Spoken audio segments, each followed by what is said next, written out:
ہمیشہ کی لے لو بقا مدینے سے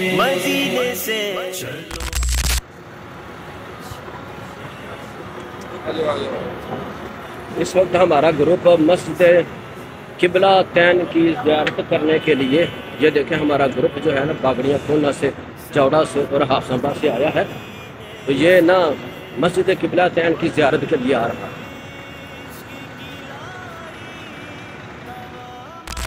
آپ صلی اللہ علیہ وسلم 17 ماہ یا 16 ماہ مسجد اقصی بیت المقدس کی طرف رخ کر کے نمازیں پڑھایا کرتے تھے، اور دن ہی دن میں خیال لایا کرتے تھے کہ اللہ پاک ہمارا ان یہودوں سے قبلہ الگ ہونا چاہیے۔ تو یہود لگا آپ کس طرف چاہتے ہیں، آپ کس قدر چاہتے ہیں، آپ اپنا رخ انور تبدیل کر لیجئے، آپ اپنا رخ انور پھیر لیجئے کہ فولی وجہ کا شطر المسجد الحرام۔ آپ صلی اللہ علیہ وسلم 2 رکعت پڑھ چکے تھے، اور جو 2 رکعت باقی تھی ان کے درمیان گھومے۔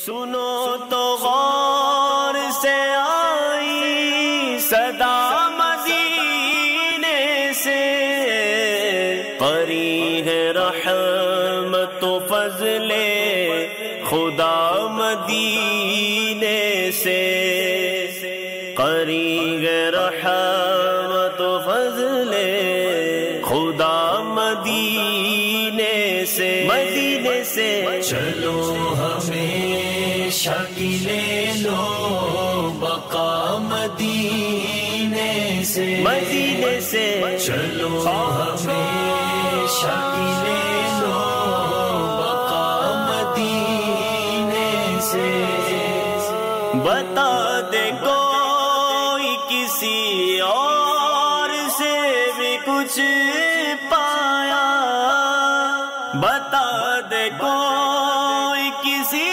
اور سے بھی کچھ پایا۔ السلام علیکم ورحمۃ اللہ۔ ماشاء اللہ جی، آپ کا قافلہ کہاں سے آیا ہے؟ ہم انڈیا سے آئے ہیں۔ انڈیا سے؟ ماشاء اللہ، یہ سارے انڈیا سے ہیں جی، ہم پاکستان کے ہیں۔ پاکستان سے عمران خان زندہ باد۔ عمران خان جیل خانہ میں، عمران خان چھوڑ دیا ہمارا لنک دعوت اسلامی کے ساتھ ہے، غیر سیاسی۔ عمران خان کو کرسی سے گرایا۔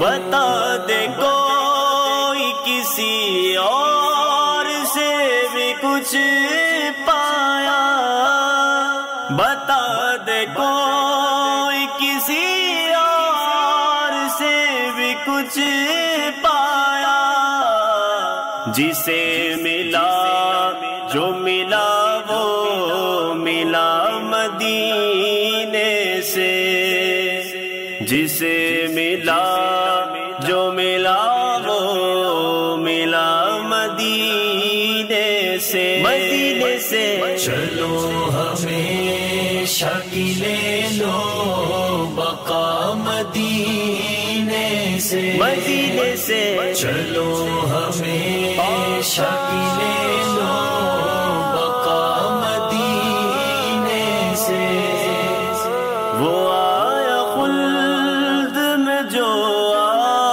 گیا مدینے میں، وہ آیا خلد میں جو آ گیا مدینے میں، گیا وہ خلد سے جو چل دیا مدینے سے۔